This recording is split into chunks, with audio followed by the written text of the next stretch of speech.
How to show XAMPP errors in local development site. Let's see how it can be enabled. Open XAMPP folder in UC Drive and then open htdocs folder.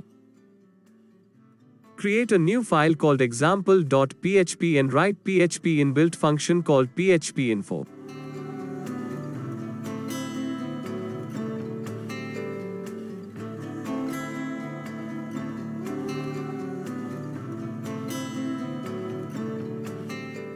Now let's open this file in your web browser.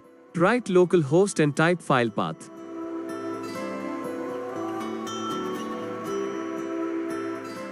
Now press Ctrl plus F key from your keyboard and find the display_error. Make sure that this option is enabled.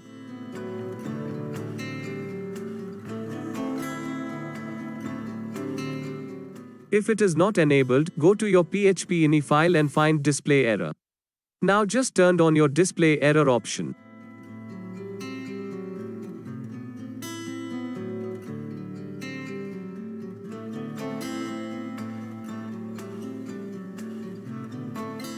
Save this php.ini file.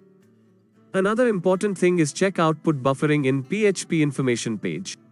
You will see my output buffering is set as 4096. If not, you can update in php.ini file this output buffering value. That's it.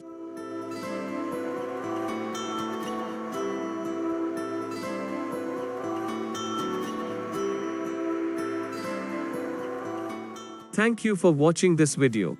Please subscribe our channel for more updated videos on PHP. If you have questions related to this video, please feel free to ask question in comment section.